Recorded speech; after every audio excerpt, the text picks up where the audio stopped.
ஓம் ஐந்து கரத்தனை அணை முகத்தனை இந்த நிலம்பிரை போன்ற ஈற்றினை நந்திமகந்தனை ஞான கொழுந்தினை புந்தியில் வைத்தடி போற்று என்றேனே.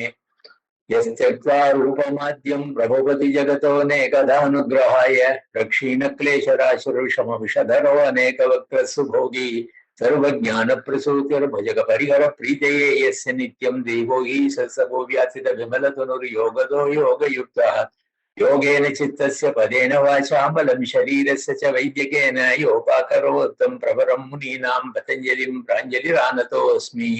आबाहु पुरुषाकारं शङ्खचक्रासिधारिणं सहस्रशिरसं श्वेतं प्रणमामि पतञ्जलिं। श्रीमते अनन्ताय नागराजाय नमो नमः। अस्मदाचार्येभ्यः सर्वेभ्यो नमो नमः। ओम अचतुर्वदनो ब्रह्मा विबाहुरपरो हरिः अफाललोचन शंभुः भगवान् बादरायणः. Right. Yesterday, you remember we, signed off on the second sutra, Yoga Chitta Vritti Nirodha. In fact, it's an important sutra. Yoga is defined as the complete stoppage of Chitta Vritti. What is Chitta Vritti? I have explained. Chitta Vritti is the totality of something we experience, something that is experienced at any particular moment. What is it that is experienced at this particular moment? At this particular moment, each one has got a vritti. You are sitting in front of a computer, watching the computer, listening to what I say, whatever. Okay, and at the same time, you are also aware that you are sitting in front of the computer and listening to it. So this is the total picture. This total picture is called the Chitta Vritti.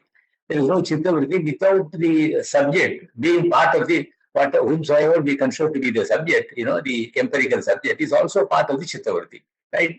That part of the Chitta Vritti which is known as the Asmita Vritti, and then other things are, other 5 Chitta Vrittis are there, and depending upon whether you are seeking truth, or you are in a confused state, or you are imagining something, or in a deep sleep, or remembering something in the past, depending upon that, different Chitta Vrittis are. But on all these occasions, there is this, the feeling that that I am in this total picture is also there. So this is called Chitta Vritti. So what does it mean? Even though Sankhyas talk about the outside world, they are real.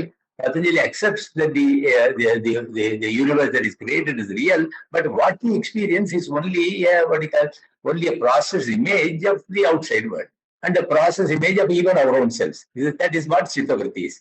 So he says, even though the outside world is real, that Satkarya, it is really created, and we are also real. We means here this empirical self. The 150-pound Ramaswami is real. Each and every one of us is real, even though we are real. But how is it the outside world and also the individual self is is experienced? It is experienced only as a Chitta Vritti. What is the Chitta Vritti? All the information goes to the brain, and the brain will have to process the whole thing. The brain is a processor. He adds emotions, lots of things, analysis, buddhi analyzes, ahankara adds the ego to it, and then manas coordinates all these. Ultimately, you get one composite picture, and that picture is projected into the mental space, not in the physical space, in the mental space, and then that is experienced by an entity called Drashta, by a seer. That entity does not undergo any change. That should be called as I, according to Patanjali. So Patanjali, normally we start by saying that I am Ramaswami is the subject, the outside world, the objects in the outside world are the objects. But Patanjali says, yes, that is true. But then, in reality, what we experience is not the objects per se. We only get a processed image of the whole thing developed by the mind, and then it is overseen by a Purusha.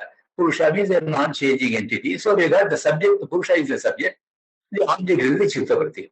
Not Ramaswami as the subject, and the outside world are the objects. That's how we started. But now he comes out with the same facts. He comes out with a different interpretation of how we see how we experience the entire universe. That is the improvement for what Sankhya says. Sankhya says the outside world is real, individual soul is real, but everything is experienced by a Purusha. That Patanjali accepts. At the same time, he says, we don't experience the outside world as it is. We don't experience ourselves also as they are. We experience only as a Chitta Vritti. So that is why all these things will have to be understood. No, they normally will have to explain this. Anybody who teaches the Yoga Sutra will have to explain what Chittavritti is. It is not the, what you call it, stopping the fluctuation of the mind, because Patanjali is going to explain what the Chittavrittis are in a subsequent sutra, in which the Chittavrittis are many, hundreds and hundreds of Chittavrittis every day. So he classifies them to 5. Pramana, where the mind is engaged in finding out what the truth is. Viparya, mind is not able to find the truth, but still is engaged in some activity. Vikalpa, mind is imagining a lot of things like in a dream. Then, what do you call, Nidra or deep sleep. That's also an activity of the tamoguna of the chitta, right? And then finally, Vega, Smriti, we remember a lot of things. That's something unique to the brain. So these are the various chittavrittis. And then in a state of chittavritti nirodha, that's called yoga, where there is absolute peace of mind. In that state of chittavritti nirodha, right, all the 5 chittavrittis are not present, right? So that particular state of samadhi, which I am not able to imagine now because I have not reached that. Many of the what you call yogis who have reached a particular state, they come out and explain to you what it is. Like Patanjali, what does he say? That state, I will tell you, is not any one of those things that you are familiar with. It is not finding out truth. Having found out the truth of the true nature of the self, the mind comes to a complete stop. It doesn't act. It doesn't read any other book. The mind is completely convinced. So once you read a newspaper in the morning, some news is there. You got another newspaper, it comes from the same news. You don't read the other newspaper. So once it is known, you throw it away. Like that, the mind, the chitta, once it is able to understand the true nature of the self, it has got no further interest in knowing anything else, or even about the nature of the self. So that comes to a stop.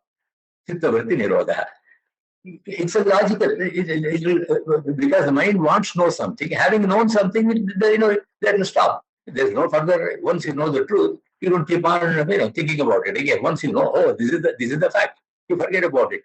Until you get until you get the grades in your school, you're worrying about it. Once you get the grades, that's the end of it. That's about all. You don't have to think about it. Whether it's good or bad, that's a different matter. You don't have to think about it. So this is the chittavritti. Nirodha, chittavritti nirodha. Yeah, why does it? How does it take place?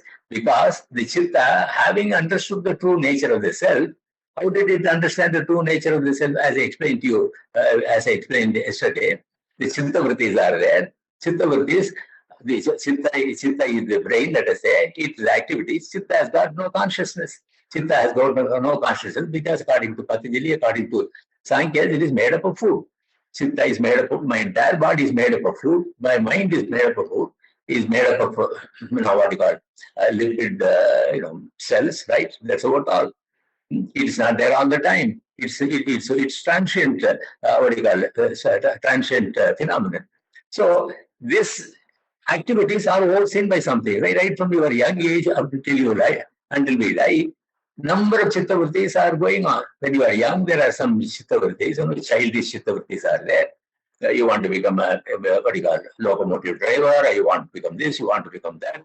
And then later on, once you become an adult, things change, things change. And then there are different types of chittavrittis. You have a family, you have got a profession, and then 30, 40 years or so, it's a limited chittavritti. Go to work every morning, come back in the evening, family, take care of the family, not for everybody. Most people spend their lifetime like this. And then after the children grow up, then you look around to do what you want to do. And then because your past samskaras, nothing much different is being done. You keep on doing whatever. You get up in the morning, go about, read the newspaper or whatever, watch TV, talk to your friends, say something in the Facebook, whatever. That's how we spend the rest of the time. So there's not much of a change. The chittavrittis are slightly different. But then Patanjali says the entity that is constantly observing all these chittavrittis is something which does not undergo any change, right?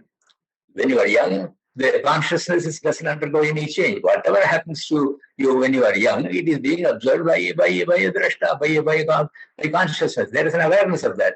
And then during adult age, there is a different set of chittavrittis, but then there is awareness of that. And then when you become old, there is a different kind of chittavrittis. There is an awareness. Then when you become a yogi, and then chittavritti in a state of samadhi, again that samadhi is being overseen by the drashta. So there is one constant entity that awareness is constantly observes all these things. So the constant entity that does not undergo any change, which is pure awareness, is called the self, isn't it? What is the essential nature of a subject? We started by saying the subject and the object relationship. What is the essential nature of a subject? The essential nature of the subject is to be aware of the object, isn't it? The essential nature of the subject is to be aware of the object. So the Purusha in me is aware of what is the object now. The Chitta Vritti is the object. But it is beautifully explained it. There is no other way we are able to experience anything. Everything will help you reduce the Chitta Vritti. Whether you are reading something or talking to somebody, everything will help you reduce. That is what is being experienced by the Purusha.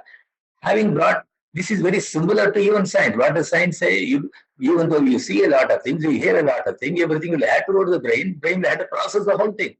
And according to them, the brain sees whatever it is processed. The only thing is, Patañjali and other Vedantis, they disagree with science by saying that the brain has got no capacity to see, it has got no awareness. So there is an awareness which is different, but then everything takes place only in the brain. Only Chitta Vritti is there. Even though all the objects that you see outside appear to exist, they will have to reduce its Chitta Vritti. And once you know that we have to deal with only Chitta Vrittis, then the task becomes much, much easier.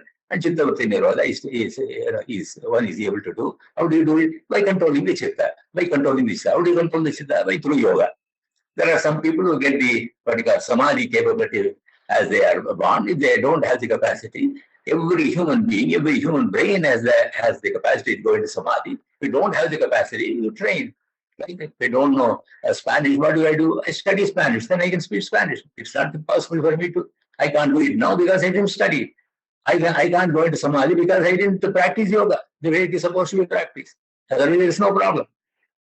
Okay, so the second sutra, Chitta Vritti Nirodha, Yoga, Chitta Vritti Nirodha.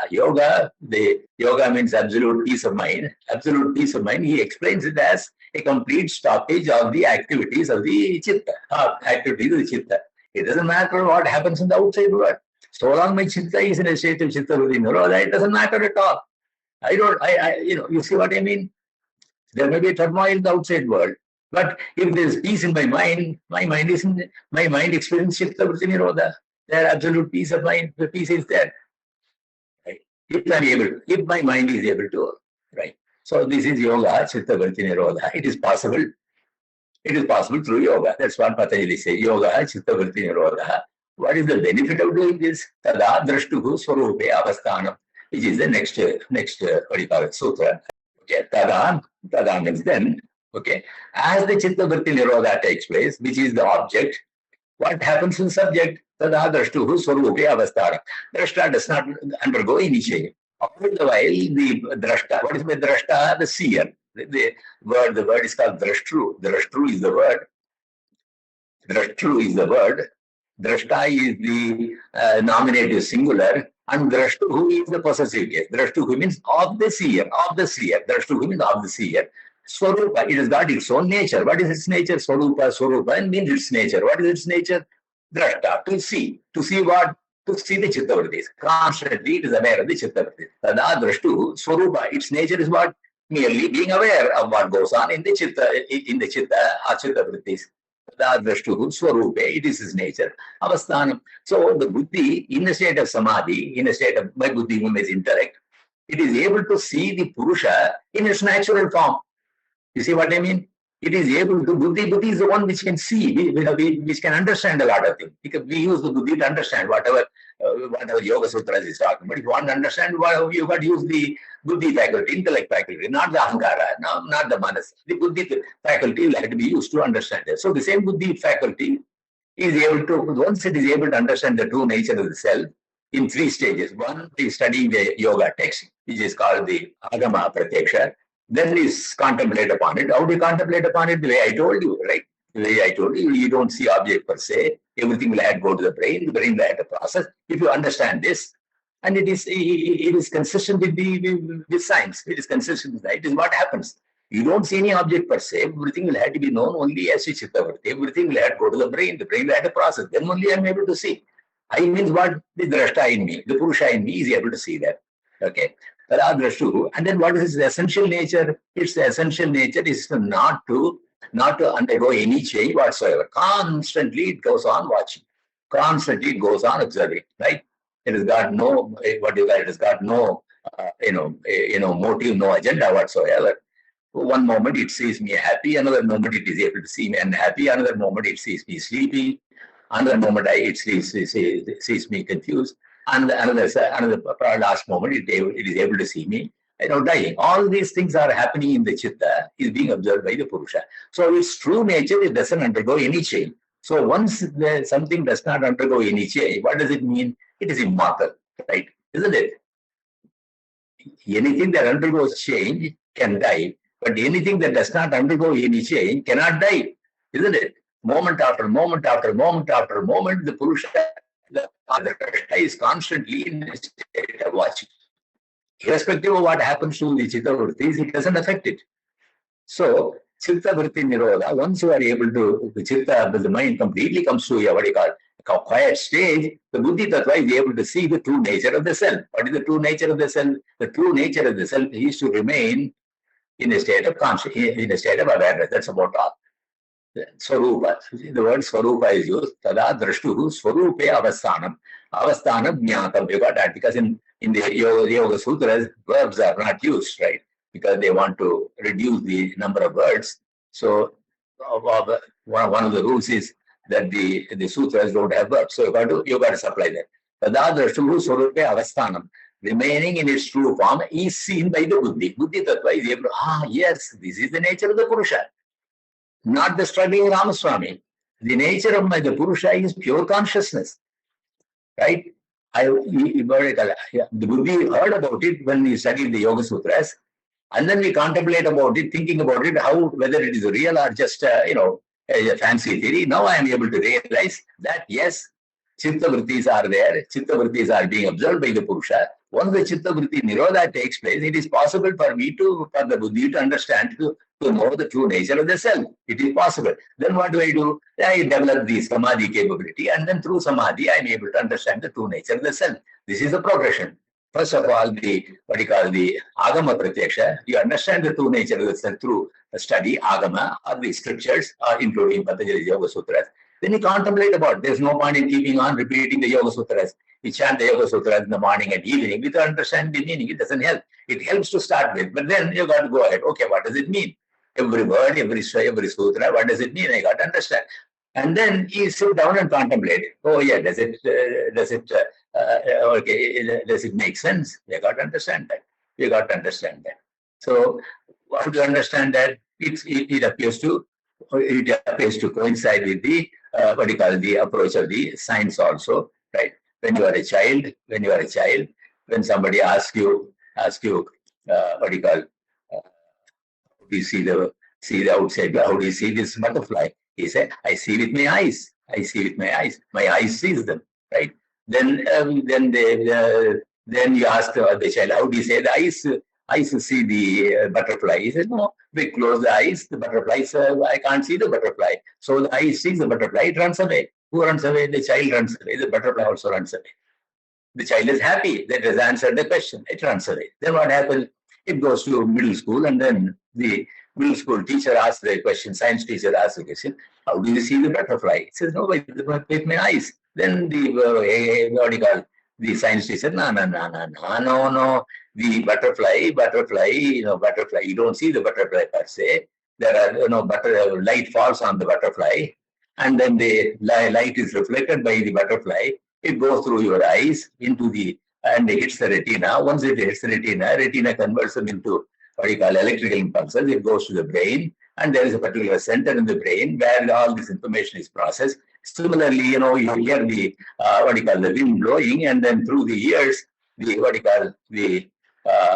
sound waves, hit the eardrum, and then eardrum converts them into auditory impulses that go to the brain. There's another center, and then ultimately everything is processed, and then the brain is able to. They say the brain itself is able to see that.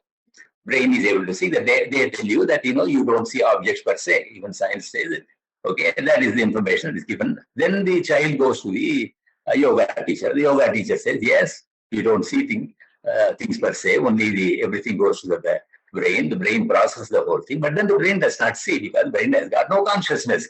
They say there's another entity called Purusha or the Chit or Drashta, the seer, which is able to see the Chitta Vritti. That's one step further. than what a science teacher can tell you. So once that takes place, then what the teacher will say is no, or the yoga teacher will say, okay, when the chitta yoga takes place, when all the chitta is come to a stop, then the Buddhi is able to see the true form of the real Purusha. That should be called as I. That drashta should be called as I, not this 150-pound, aging old man should be called as I. That's what the message is. You see what I mean? Tada drashtuhu swarupe avasthanam. Okay, the third sutra says, by that process, the Buddhi is able to directly experience the true nature of the self. Is it clear? Right? There are three levels of understanding the truth. One, the agama pratyaksha. You read the text, you are able to understand something. Oh yes, I have never thought on these lines. That the Purusha, the consciousness is entirely different from the Chitta. I never thought on these lines. So this information we get by studying the Yoga Sutra. Then you sit down and contemplate. If you don't, contemplate the proper lines, otherwise you will say, no, the Yoga Sutra is all bunkum, it's illogical. That's what you will say if you don't really understand the process. You understand the process, and then you are convinced that what Patañjali says is right. I want to directly experience that. Then for that to take place, you need a totally concentrated mind. Yes.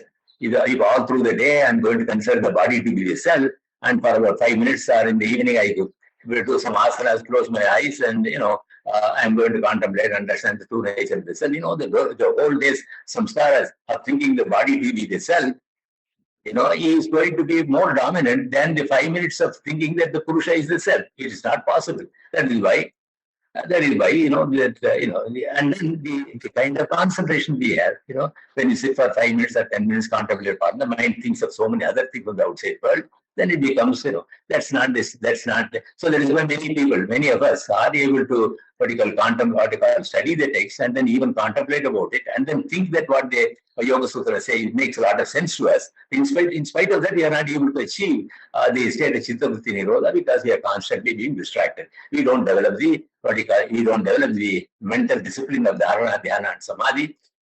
Without that, it is not possible. That Patanjali is very clear. Patanjali can tell you what the truth is, and then how to directly experience the truth. You have to undergo the yogic process. You don't have, if you have the body yoga, you don't have to do that. You are able to get into samadhi, at the drop of a hat. You can do that. But if you don't have that capacity, you can't develop that. It's very clear. It's quite logical, right? So this is the third sutra. I say tada drashtuhu, tada then. Drashtuhu means of the drashta, of the seer. Swarupe avasthanam, remaining in its true form. Swarupa means one's own nature. In fact, Patañjali uses three terms here: Swarupa, Sarupa, Tadrupa. In the first 5 sutras, he uses the term Swarupa, Sarupa, Tadrupa. Three terms. I'll explain to you as we go along. So tada drashtuhu swarupe avasthanam. The buddhi, the intellect tattva, the sharp intellect, undisturbed by the yoga practice, it is able to say, oh yes, this is the true nature of the self. Right? I'm able to see this. Once that is known, then what does it do? It quietens down. Oh yes, I have reached the goal. I have known what the true nature of the self is there. So I have nothing else to do. It becomes quiet. So any other stimulus from the outside world, you do this, you do this. No, I have seen the true nature of my own self. All these things I have been doing to satisfy myself. And now I find the real self, that is Drashta, Purusha, does not need anything to make it happy or unhappy. Nothing can make it happy, nothing can make it unhappy. Once the Buddhi is able to understand that, my Buddhi is able to understand that, it will not be interested in doing anything to make it happy because it knows it makes no difference to the Purusha, whether you become a millionaire or whatever be your state in the world, it doesn't affect the Purusha. Right? Every creature, it's the same. Whether you are a king or you are a pauper, it doesn't make any difference so far as the Purusha is concerned. That's the message. And then another thing that happens is once the Buddhi is able to understand the true nature of the self, it finds that this particular moment it is observing, next moment it is observing, third moment it is observing. It has been observing right from birth. It has been observing whatever goes on in my chitta vrittis, right? Next moment it will be observing my chitta vrittis. 10 moments later it will be observing the chitta vrittis. That means every moment it is observing the chitta vrittis. So what does it mean? Anything that does not undergo any change moment after moment will never change at all. Isn't it? It will never change. Once I understand, I mean my buddhi understands that the Purusha does not undergo any change, the buddhi will realize that the Purusha has not noticed. It doesn't die. If the buddhi is able to identify with the Purusha as a real self, then what does it feel? Oh yes, no, instead of identifying with the body, mind complex, the Drishya Atma as a self, it is able to identify with the Purusha as a self. Once that happens, all the fear of, all the fear associated with this empirical self will go away. It will automatic. Will it happen to the buddhi? Yes, it will happen. See, I will tell you one thing. Yesterday, for about 16 hours or so, my buddhi has been identifying with this 84-year-old fellow as the self, Ramaswamy as the self. Then, you become tired and you go to sleep. And after some time, you start having a dream. So the buddhi completely ignores me because I'm completely paralyzed. In sleep, all the motor activities are paralyzed. You can't move the legs, you can't move your arms, right? You are paralyzed, temporarily paralyzed. That's a medical term they use. During your sleep and dream, you are completely paralyzed. Temporary paralysis is there. So at that time, what happens? The mind creates a dream world, dream objects, and all that. And the buddhi is able to identify with one entity in the dream as a self. An 18-year-old, 18-year-old, truant, right? 18-year-old truant as myself, right? There's nothing to do with what I've been doing. Completely different kind of experience. The buddhi is able to identify. So the buddhi, if the buddhi is able to identify with Ramaswamy during the day, and if it is able to identify with another entity in the dream, 18-year-old entity in the dream as the real self, then it can also identify with the Purusha as a self. It is, once the buddhi is told, once the buddhi is given the opportunity, then it will be able to understand the true nature of the self. Do you understand what I'm saying? It is possible. But we don't give this opportunity to the buddhi because we continue to, after we get up, we immediately the buddhi identify with the body, we go about doing the activities as we used to do. But if we are able to spend time during the waking hours, constantly thinking that the Purusha is the self, not the body, then what happens? That's what the yogi does. We don't do that. That's the difference. So then what happens? That is why if we keep on doing it, then at a particular point, the mind will start, the buddhi will start thinking the Purusha to be the self and not Ramaswamy as the self. It is just quite logical. It depends upon the samskara. It depends upon how the buddhi is. Every time you read the Yoga Sutras, and then you read the Yoga Sutras for about, for a week or so, and then you forget about it. Next year, you go to another course, and at that time you study the Yoga Sutras. This will not help because the rest of the time, the old samskaras keep on building up. So that is why the yoga disciplines become very important. You do asanas, you do pranayama, you do dharana, dhyana, samadhi. Slowly, over a period of time, you should be able to develop the ability to stay with the Purusha for a longer and longer and longer period of time during the day. I don't know whether I'm making sense. So the difference is, it is not that buddhi will not be able to achieve this nirodha. It is difficult because of the distraction. It is difficult because we don't, family people say, why do you waste your time? Why don't you go and do this? Why do you do this? You do this. Why don't you write an article in some paper or whatever, so many things that, or watch this movie. There's a new movie, or join this political party. Okay, lots of distractions are there. Or start a new program. No. This is very little time. So what Patañjali Yoga Sutra says, many people say it is not possible during the the modern times because the distractions are more.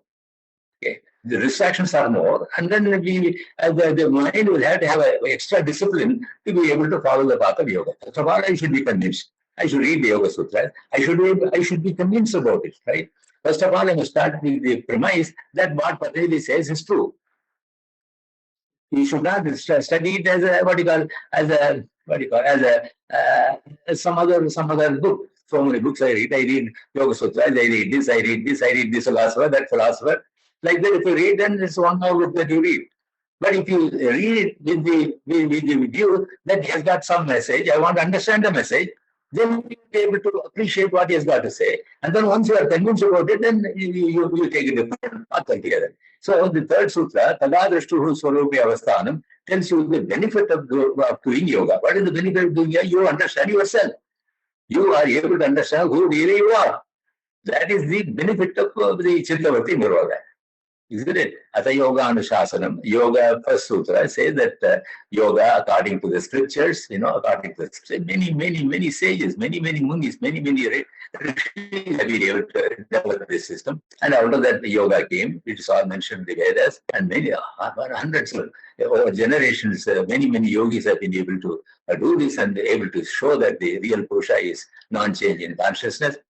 And then once you are able to understand, then the fear of death, the fear of you are not going to be born again, there is a total freedom coming out of that, which cannot be attained by the way we go about our lives. So that is the message of Chittavritti Nirodha.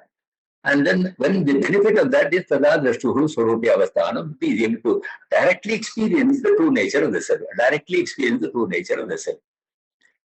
When you read the Yoga Sutra, some idea about the nature of the self takes place.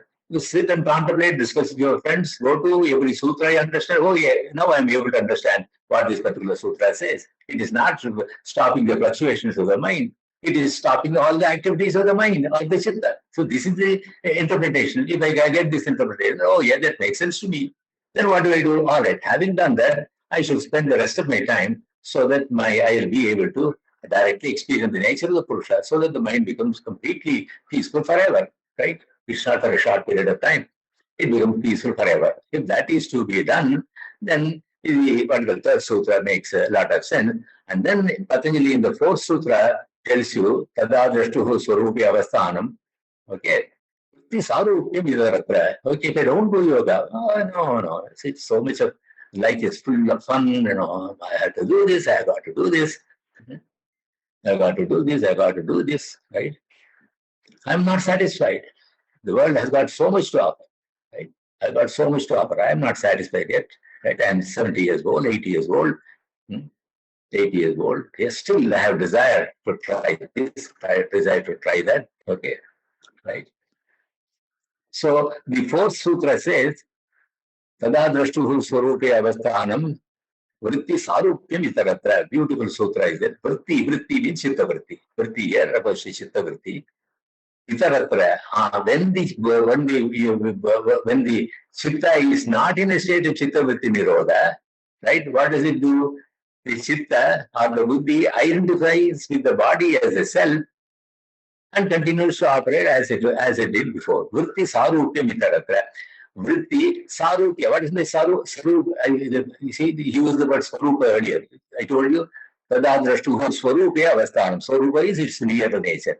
Sarupa, Swarupa, Sarupa, Swarupa, the real nature of the self. Sarupa is something similar to it, a copy. You see, a copy.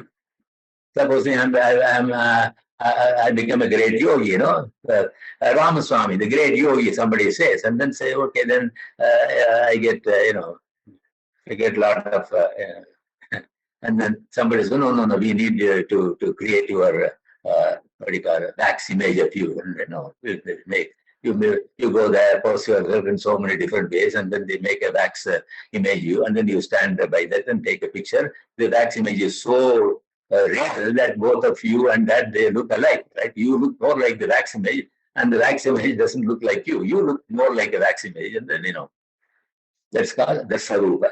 The wax image is the Sarupa. You are the Swarupa. Swarupa is the real self. Sarupa is the wax image. So and then the word Sarupa is normally used in a derogative sense, right? A copy, a fake. Copy or a fake, right? A fake. See, when the Chitta Vritti Nirodha does not take place, the buddhi identifies with the body as the self. That's what we do all the time. That's what is happening all the time. Tada drashtuhu swarupe avasthanam vritti sarupya vitaratra. On other occasions, the Chitta Vritti, as I told you, you remember this? The Chitta Vritti consists of two parts. One part is what you see from the outside world. Another part is your understanding of your own self. The Asmita Vritti is there. Asmita Vritti is there, isn't it? You remember that? Asmita Vritti is always constantly, an awareness of your own self, isn't it? Awareness of your own body. Right at this moment, not only I am aware of the outside world, there is an awareness, the vague awareness of my own body. Because how? Because of what? Because of the impulses going through the nadis in my body to the brain. The brain converts them into an image of me. And that image is being experienced by the Purusha. So that is the, what you call, that is a vritti, chitta vritti. Vritti sarupya. Sarupya means what? Because the buddhi thinks that Ramaswami is the real self, that is called sarupa. Vritti sarupya vitaratra. When the chitta vritti nirodha does not take place, when the real nature of the self is not understood, directly experienced by the Purusha, in the tadadrasha swarupya asthana, when those things don't take place, chitta vritti nirodha and tadadrasha swarupya, then on all the other occasions, vritti sarupya vitaratra. The chitta is able to identify with the Ramaswami as a self during the waking stage, and during the deep dream stage, it is able to identify with another entity as a real self. Which both of them are not the real self. Does it make sense? Please say yes. Okay. Vritti sarupya vitaratra. Vritti sarupya vitaratra. So these are the four important sutras. So let us try to understand. What is the first sutra? What does the first sutra say? Vritti sarupya vitaratra. Are you able to understand? Sarupa means a fake copy. The word sarupya comes from sarupa. Sarupya, sarupa bhava is sarupya, right? Sarupya. That the mind is able to create, by identify with this body as a self. When I am awake, the buddhi is able to identify with every night. There is it identify with another entity as a self. There is got no discipline. Buddhi can identify. If buddhi can identify with one entity every night, different entities every day. One day I feel like I'm 18 years old. Another day I feel. I mean, the dream is that I'm more or less the same age as I am. It's not the same. Do you see what I mean? The dream self is not the same. It keeps on changing. If the buddhi can identify with different different entities as a self, then it can also identify with the Purusha as a self once you give it the opportunity, which is the real thing. So when people say, no, how do you say that it is for the chitta to completely identify with the Purusha and not with the body? It is possible. It's a question of samskaras. It's a question of habit. It's a question of practice. In the olden days, they used to say, I'm Brahmasmi, I'm Brahman, I'm Brahman. Of course, in Vedanta, they said, let's see. Once they say, I'm Brahman. You keep on telling yourself. But before that, you must be convinced you are Brahman. At least at the theoretical level, at the intellectual level. Oh yes, I understand that I am Brahman. Having been convinced about it, then it is possible for you to keep on thinking about it. I am Brahman, I am Brahman. That is why in the Patañjali Yoga Sūtras, he says, then you keep on working on the the mind should, the buddhi should keep on thinking about the Purusha as the real self. When it keeps on thinking Purusha is the real self, then what happens?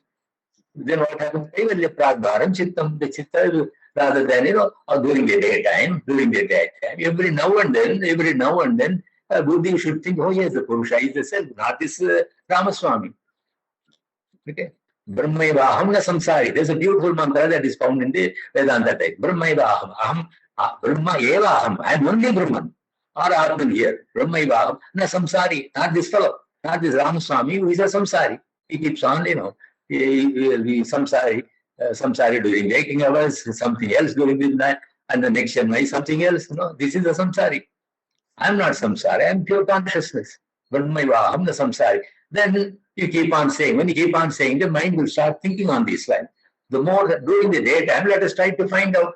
I have studied the Yoga Sutras, and during every day, how much time you spend, how much time. Occasionally, you need not be sitting down and doing your meditation. As you walk along, as you get engaged in your day-to-day. Anytime that you are able to, the buddhi is able to think that the Purusha is the self, not the body. Even if I am convinced about it, the more I am able to think on this line, then, it's a question of practice, it's a question of samskaras.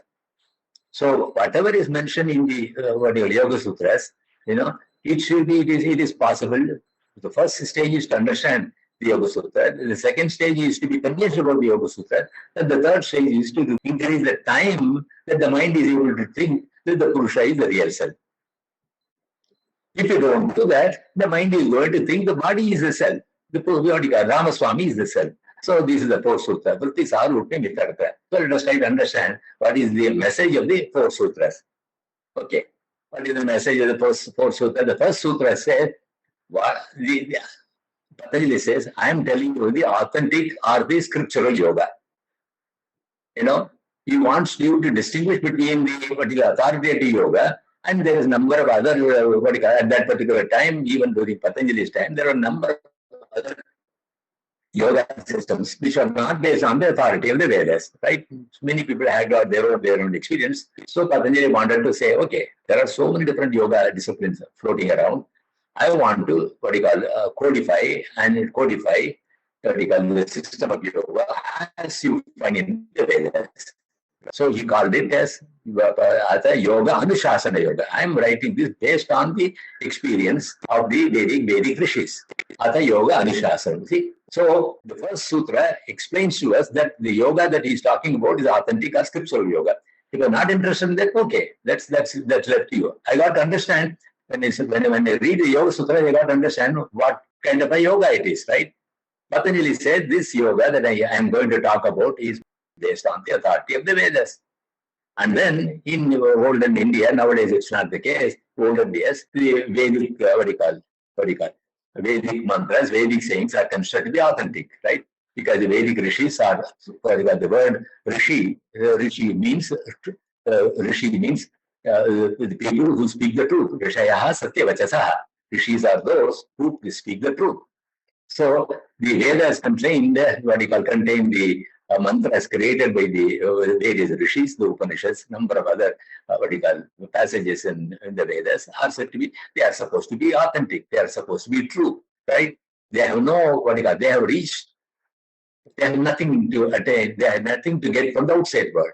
They have So if there is no agenda, if there is no axe to grind, then you can trust them.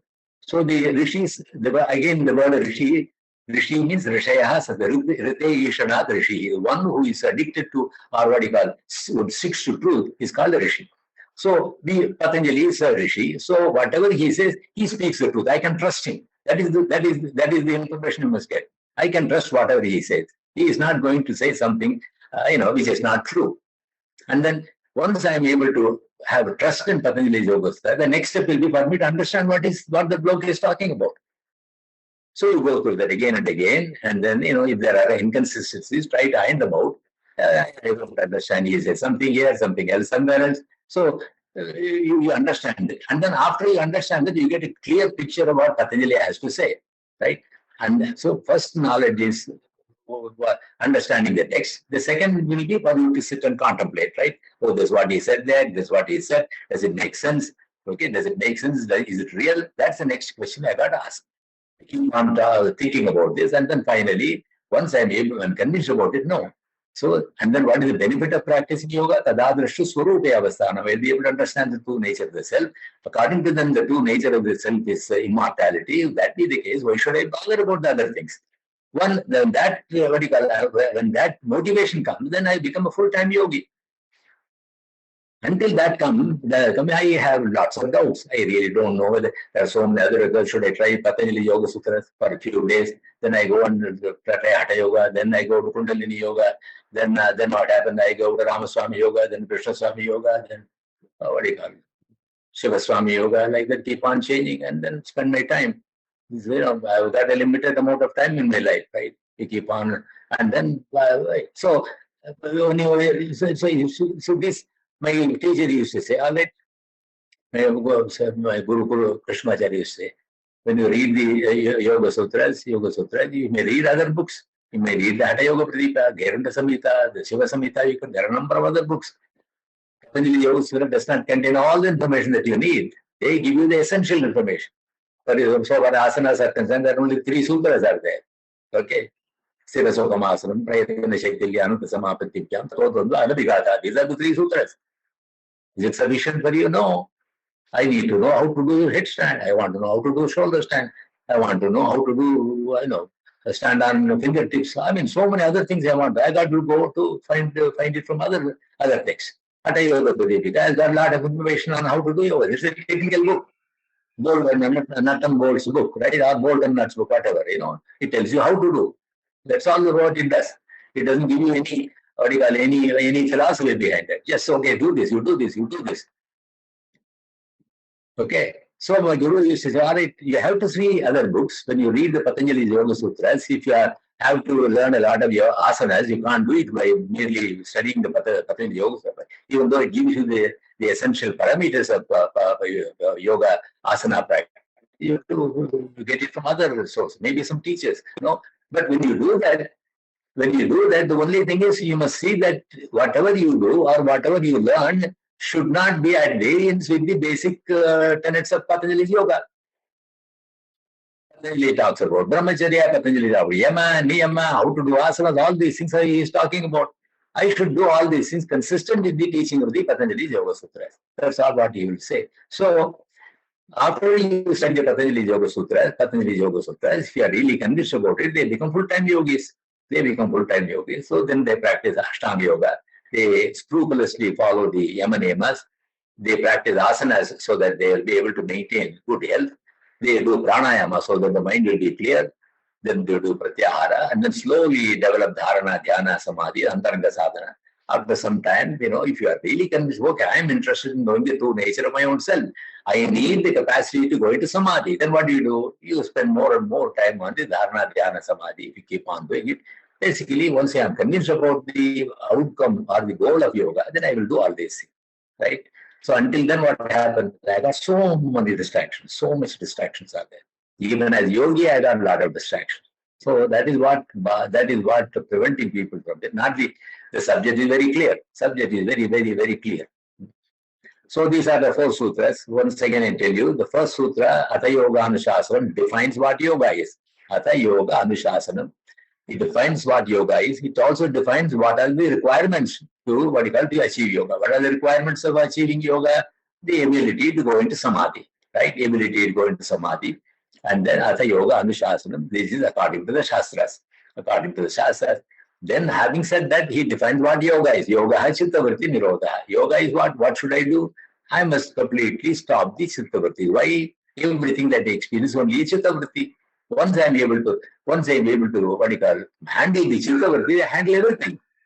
Whole life is full of chittavritti. So if I am able to handle the chitta, I don't have to handle the outside world. Outside world, whatever is there, everything is dumped onto my head. So my head is taking everything and then, it is exploding. Now what I'll do? I control the head. I control my chittavrittis. Once I control the chittavrittis, then what happens? The outside world has got no adverse effect upon me. Chittavritti nirodha. Over a period of time, I develop the necessary skills and ultimately reach the chittavritti nirodha. So Atha Yoga Anushasanam, yoga hai chittavritti nirodha. So in yoga, what you try to do is you have got to deal with the chitta alone. Control the chittavrittis. Once you control the chittavrittis, until the chittavrittis come to a complete stop, then that is yoga. Of course, asanas are helpful, pranayama is helpful, but then if you got already a samadhi capability, all these are not necessary. With your samadhi capability, you will be able to achieve chittavritti. If you don't have it, Patanjali says, okay, I will tell you how to achieve this, how to get into samadhi, and then he takes the 2nd and 3rd chapters, he's going to explain to you how to do that. But at the same time, I got to understand what is the goal is that you try to understand by the 2nd sutra, Atha Yoga Anushasanam, yoga chittavritti nirodha. What is the benefit of doing yoga? Tada drashtahu swarupya avasthanam. Then the buddhi, the mind is able to see that the real self is immortal. That's a great relief. Because it's not changing. Something does not undergo change moment after moment. Will never die, will never go away. Right? Is it clear? Tada drashtahu swarupya avasthanam. Then, if you don't do yoga, if you don't achieve chittavritti nirodha, if you are not able to understand the true nature of the self, what happens? The mind will not keep quiet, the buddhi will not keep quiet. You will identify different things. It will identify with the physical person as the self during the drishya atma, during the daytime, during dream time. It identifies with something else. It is absolutely chaotic. The buddhi has got no buddhi. The buddhi tattva is completely chaotic. The buddhi does not understand the true nature of the self. Because it does not understand the true nature of the self, it identifies with this body during daytime, it identifies with the different entities during the dream time. It goes on and on and on, and then it takes the next sharma. It identifies with another entity in the next sharma. Also, it goes on. The cycle goes on and on. That's what he says. So the first sutra, once again, I will tell you, and then go to the next topic. The first sutra is the title of the book. It says it is authentic yoga or the scriptural yoga. Then the actual practice of yoga is to be able to bring the chittavartis to a complete stop. The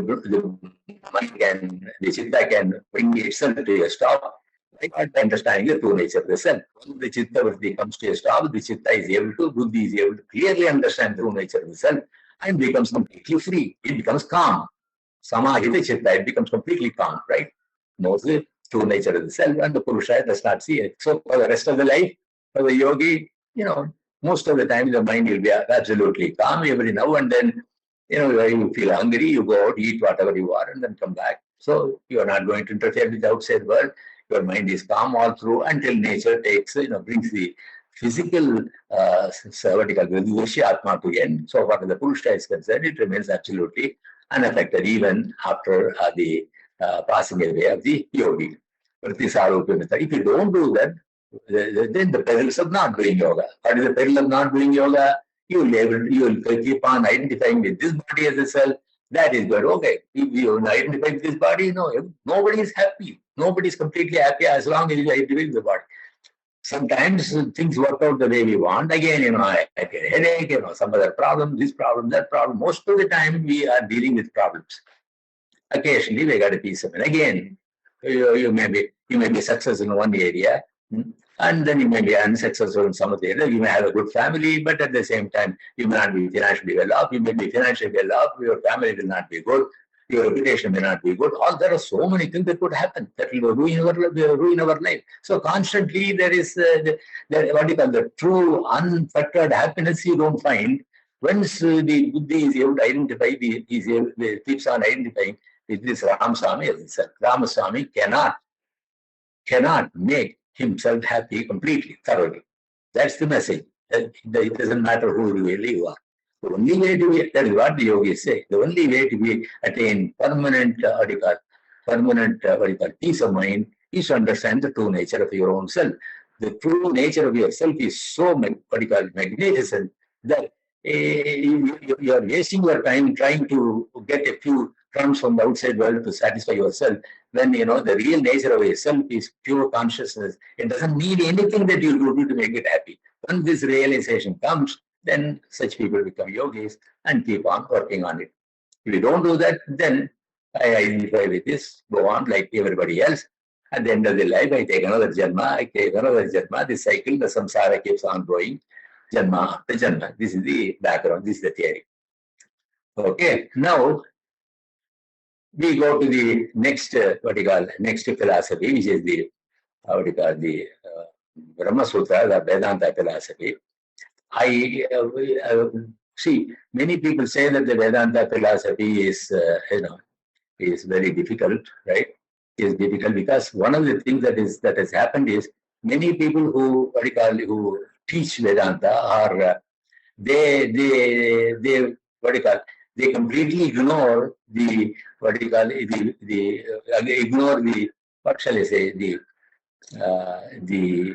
favorable or useful information that you find in Sankhya and Yoga. They say that Vedanta is superior to yoga and superior to Sankhya and Yoga. That's why we don't want it. That's not correct. In the olden days, most of the scholars in the olden days, they used to study all the 6 philosophies.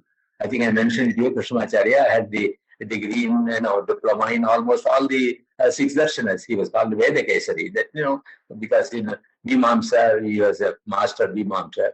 He was known as Yogacharya, Sankhya Shiromani, Nyayacharya, Vedanta Vagisha. Number of diplomas he had got. So unless you study all the philosophy, you don't get a comprehensive view. So many modern, I don't know, I'm getting old, so nobody, even somebody criticizes me, it doesn't matter. Unless Sankhya is a good stepping stone for understanding yoga.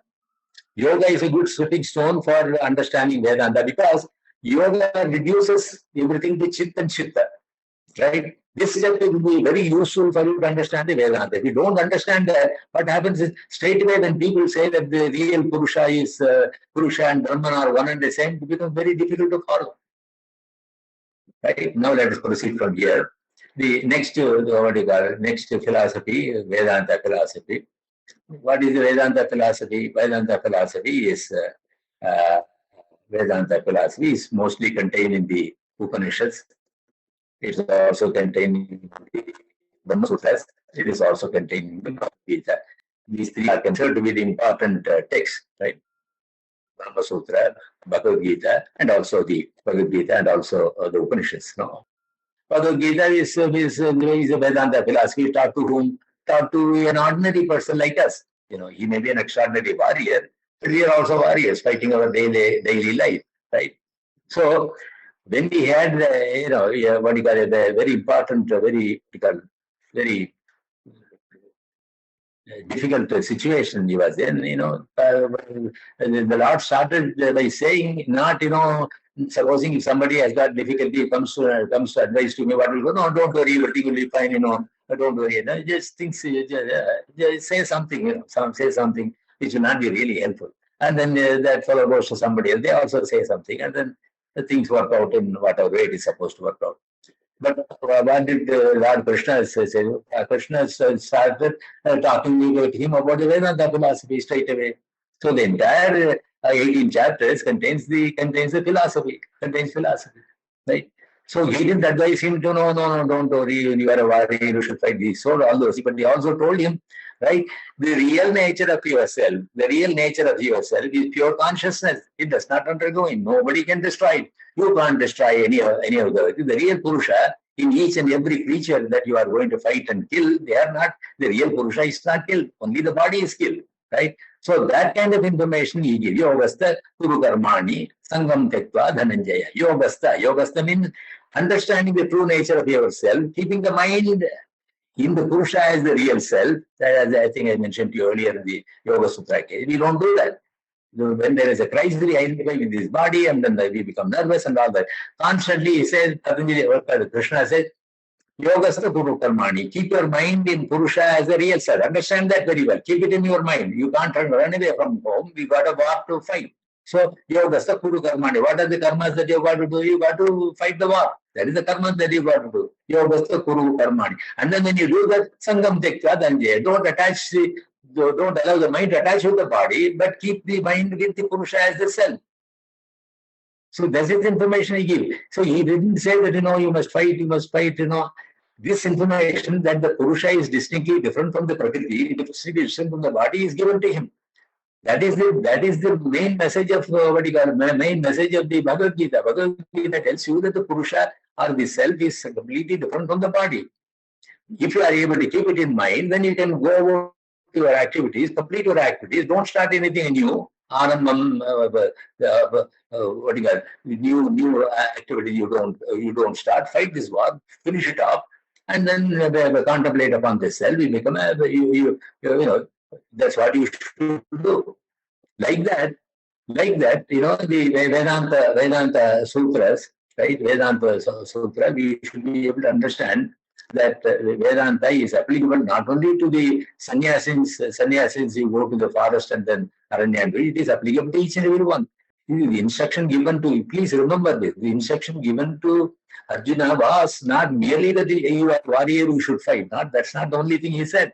That is your duty. That's what you should do. But you also understand that the real Purusha in you, in your opponents, in your friends, everybody, the real Purusha does not undergo any change. It cannot be destroyed. Nobody can destroy the Atman. You keep that in mind. And then your job is to fight. You go about to do it. Because you are a warrior, you got to fight. If you are not a warrior, you don't have to do that. If you are a household person, you take care of your family. That's all what you got to do. You don't have to fight anybody else. Whatever be your duty, you do, but keep it in mind that the real Purusha is not the body. That we forget. That is the main message of the Bhagavad Gita. That is the Vedanta philosophy that you find. Otherwise, the advice given by Krishna can be given by anybody else. What is the difference between ordinary people advising and Krishna advising Arjuna? Krishna advises Arjuna to tell him the spiritual nature of himself, not only of him, but also of every other creature. The second chapter itself, the beginning itself, first chapter is a preamble. Second chapter, in the second chapter itself, he tells it, oh, you are really, and now you are really an immortal soul. Like you, the Duryodhana is an immortal soul. Everybody, the soul is immortal. Once you understand that, but then I got to fight all right. That is your duty. Go ahead and do it. Keep this in mind. Keep this in mind that the Duryodhana's Atman is cannot be destroyed. The Atman in you is cannot be destroyed. You identify with the Atman. If Duryodhana does not identify with the Atman, that's his funeral. You don't have to worry about it. You fight you first of all. Once you do that, you Sangam Tektva Dhananjaya. Both the things he says. Remember that the true nature of yourself, Yogastha Kuru Karmani. Yogastha means remaining in yoga. Remaining in yoga means keeping the mind attached to or united with the Purusha as the self, Sangam, then Yogastha Kuru Karmani. Do your activity. What is your activity? You got to fight the 18 war. You got to fight that. That's your karma. Sangam Tetra. At the same time, Sangam Tetra. Don't identify with the body as a self, but identify with the soul as a self and go out and do it. This is the message. We don't do that. When you will teach Bhagavad Gita, the emphasis is given on, you must do your work, you must do your duty and all that. But you must do your duty knowing the true nature of yourself. That is the main message. You see what I mean? Otherwise, it doesn't work. Then it becomes as ineffective as the advice I give to my friends. It doesn't work. The spiritual nature of the teachings, that is why Bhagavad Gita is distinctly different from the advice given by you and I to our friends. Anyway, so that is the first chapter, first understanding of Vedanta you get by, especially the second chapter, where it says, in so many words he says, right, the Atman cannot be cut, cannot be tried, it cannot be vetted. In so many simple ways, he tries to explain the true nature of the self. Whereas Patañjali takes just one sutra to explain this. Whereas Krishna takes a lot of, because Arjuna is not a Vedic scholar, right? Arjuna is a warrior. So he got it repeated many, many times. He got it done. So the entire second chapter he takes to tell him that, the real Purusha is not. So you don't have to worry about, you are just doing your duty. You are not killing anybody. You are doing your duty. So keep that in mind. And then constantly be thinking about the true nature of your own self. And now don't get attached to your own body, your own reputation, your own valor, all these things, which are part of your, Drishya Atma. So the Bhagavad Gita becomes an important, first text. And then you read the Upanishads. The Upanishads got a different way of explaining the ultimate truth. And finally, we got the Brahma Sūtras, which, because there are so many Upanishads, there are so many Rishis, they explain so many different ways. So I once asked my Guru, why is it there are so many Upanishads? In Brahman is the ultimate goal, as the Brahma Sūtras says. All the Upanishads talk about only the Brahman. Why so many? For yoga is concerned, there's only one text, Yoga Sutras. For Sankhya is concerned, there's only one classical text, Sankhya Karika. First, there are so many Upanishads, and he says that, it's a difficult subject. So different rishis, different teachers, depending upon the temperament of the students, they came out with different ways of explaining. I can explain in one way to somebody, another person had to be explained in a different way. Right? So from that point of view, and ultimately what happens is people should not be confused about so many different narrations of understanding the nature of the Brahman. So the Brahma Sutras were written by a sage called Badarayana. Some people call it Vyasa. Vyasa wrote it, or Badarayana wrote that. And that particular text is one of the three important texts of understanding the Vedanta. So we'll take the first four sutras. And first of all, let me chant the shloka for Badarayana. What is the Badarayana shloka? Achaturvadano Brahma Dibahuraparo Harihi Apalalochana Shambhu Bhagavan Badarayana, the respectful Badarayana can be compared. Achaturvadano Brahma. He is like Brahma. Right? There are trinities, Brahma, Vishnu, Shiva. The trinities. Brahma is the creative aspect of the Brahman. Vishnu is the supporting aspect of the Brahman. And then the Shiva is the solution aspect of Brahman. These are the three trinities, right? Brahma, Vishnu, Shiva. Achaturvadano Brahma. Brahma is supposed to have four faces. Achaturvadano Brahma. He is like Brahma, even though he does not have four faces. Beautiful shloka. Achaturvadano Brahma. Vibahuraparo Harihi. Vibhav, with two arms, Aparaha Hari. He is not inferior to, he is not different from, or he is not inferior to Aparo Hari. Hari is Vishnu. He is not inferior to Vishnu. Aparo Hari. Apalalochana Shambhu. Apalalochana Shambhu. He doesn't have the third eye like the Lochana means eye. Apala Lochana Shambhu. He's like Shambhu is Shiva. Apala Lochana Shambhu. He's like Shiva without the third eye. Bhagavan Badarayana. The Lord Badarayana can be compared to all the trinities. It's a nice prayer. If you like somebody, you praise them as much as you want. It's a nice way of praying. You are equal to the trinities. You are equal to the Trimurtis. What are the Trimurtis? Brahma, Vishnu, Shiva. It's a beautiful shloka. So normally people chant this particular shloka before they start the prayer, before they start the Brahma Sūtra. What is the Brahma Sūtra? First Sutra. Atha Brahma Jignasa. Atha Brahma Jignasa. I find that it is much easier to explain the Brahma Sutras if you go from Yoga Sutras. Otherwise, there is a big gap. Many times, people who have not spent the time to understand, to study the Yoga Sutras, when they try to explain this, purely on the basis the commentaries are written some 700, 600 years back by scholars, by sages like Shankara, Raman, because at that particular time, they were able to explain in a particular way. Now, right? Now if you nearly explain what Shankara says in his commentary, just keep on repeating, explain that. It doesn't make much, or it's not easy. It's not easy. But if you go from Sankhya to Yoga, and from Yoga to Vedanta, it becomes a lot clearer. Okay, that's how Krishnacharya would teach. You say, first read the Sankhya Karika, then read the Yoga Sutra, then you go to the Vedanta Pilani. Even in Vedanta Pilani, it is first taught the Bhagavad Gita, then second he taught some of the important Upanishad Vidyas, and finally went to the so that you'll be able to relate to the Upanishad from the Brahma Sūtras. So the first sutra, as I told you, is Athato Brahma Jignasa. There are 4 words, Atha, Ataha, Brahma Jignasa. Atha is the first word, like in the Yoga Sutras. Here also use the word Atha. Atha means now, but here, according to Shankara, the word Atha means, right, having acquired the necessary requisites for Brahma Sūtra, for the study of the Brahman. What are the requisites? There are 4. Sadhana Chatushtaya, they said. What are the Nitya, Anitya, Vastu Viveka, Iha, Amutra, Hala, Bhoga Viraga, then Samadhi Shat Sampati, then Mumukshatva. These are the 4 things that you require. Just like we need the Yamaniyam as for the practice of the Ashtanga Yoga, here he said there are 4 requirements. I'll just briefly explain to you what those terms are. What is the first one? Nitya, Anitya, Vastu Viveka. What is mean? Nitya, Nitya is permanent. Anitya is impermanent or constantly changing. Nitya, Anitya, Vastu Viveka. Which Vastu is Nitya? Brahman is Nitya, or the Atman. We have already seen in the Yoga Sutras. The Atman or the Purusha is Nitya. It doesn't undergo any change. Brahman, here we use the term Brahman. Brahman does not undergo any change. Atman does not undergo any. That is the Nitya Vastu. Nitya Vastu, something which does not undergo, it is permanent, right? It doesn't change. It is beyond time, right? Nitya. What is Anitya? The entire universe that you see is Anitya. You, me, they, the entire universe keep on changing. It's called Anitya. So I must be able to distinguish between Nitya and Anitya. I don't have to go to outside, but I have to distinguish between the Nitya in me. What is Nitya in me is the Brahman or Atman in me. What is Anitya in me? The 24 Tattva, what you call the three guna, the prakritic self, prakritic body is Anitya. I don't have to work with outside world.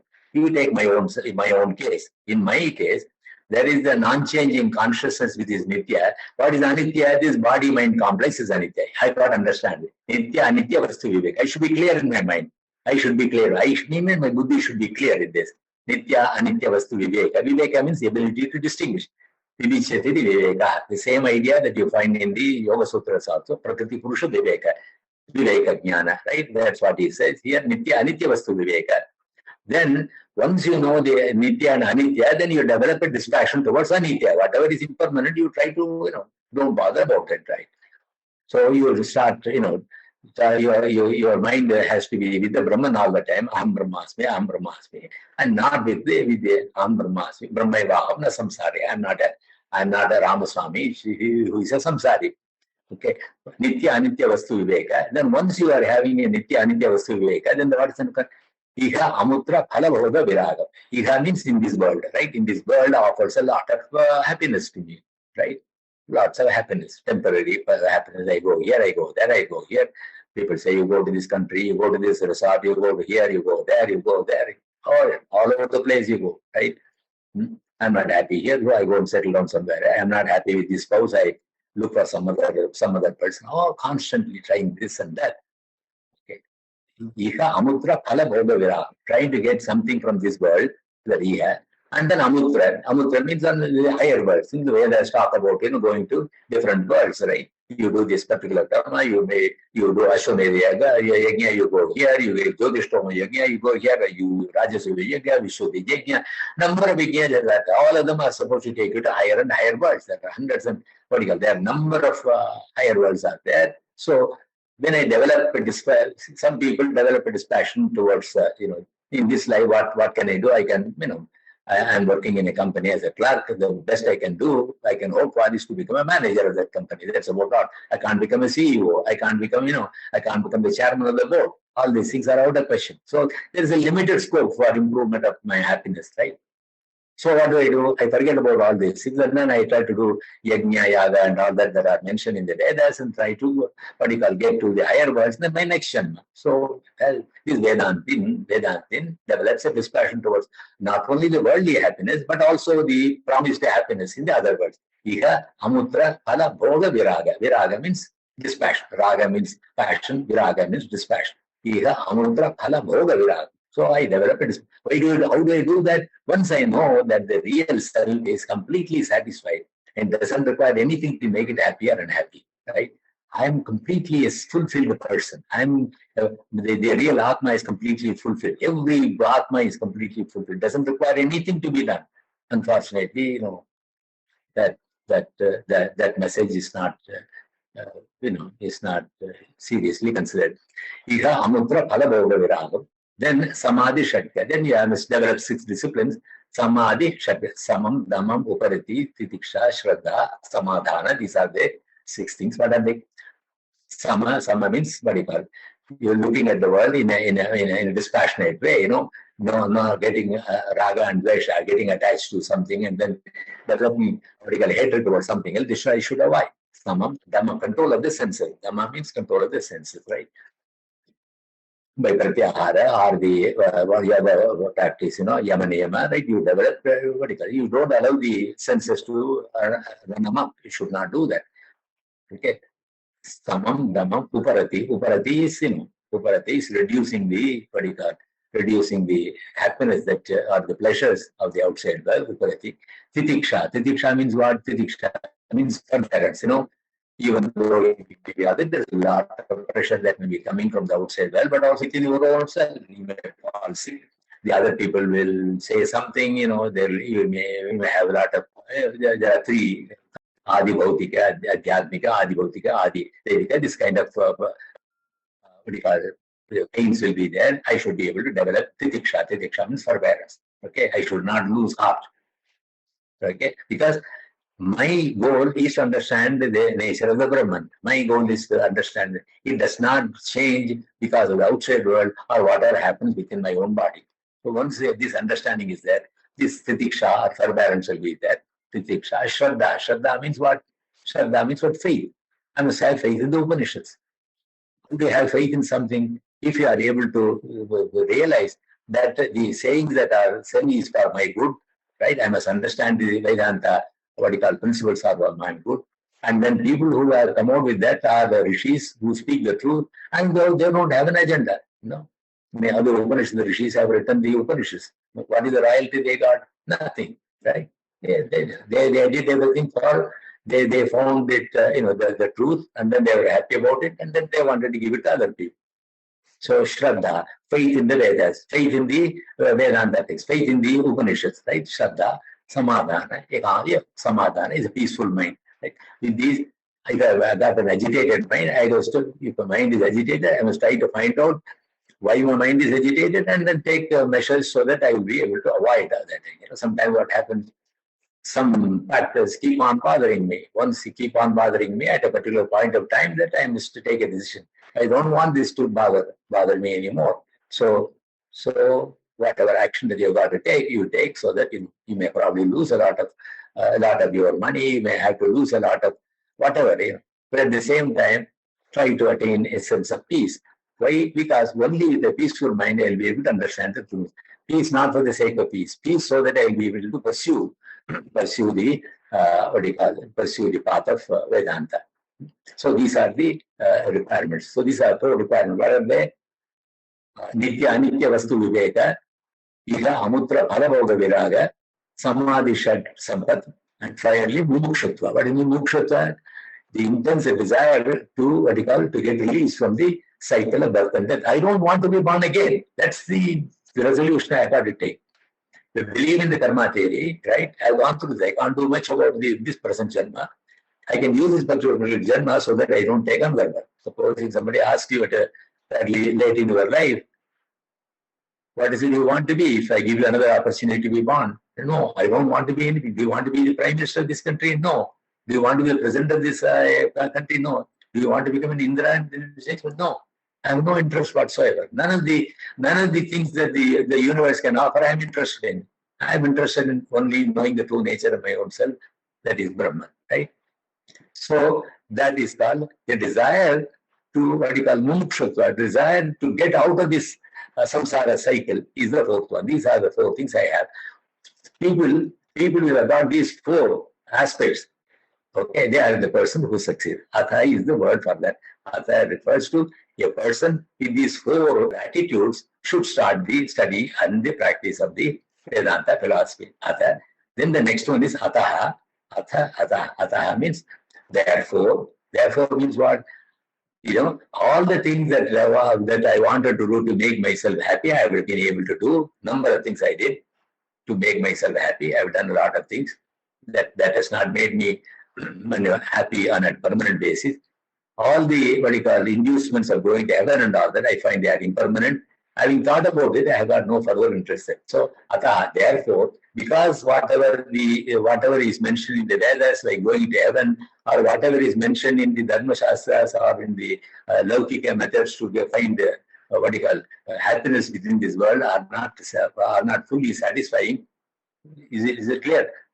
And therefore, I am coming to study. I am trying to get the Brahman knowledge. Atha Brahma Jignasa. The next word is Brahma Jignasa. What is the Brahma Jignasa? Brahma is the subject matter of this yul. What is Brahma? What is the Jignasa? Jignasa means Jnatam Icha Jignasa, desire to know. I want to know what Brahman is. Why? I got these disciplines. I have got the desire not to be born again. And then in that Jignasa, the only way to do that is to understand the nature of Brahman, Brahma Jignasa, nature of Brahman, Brahma Jignasa, right?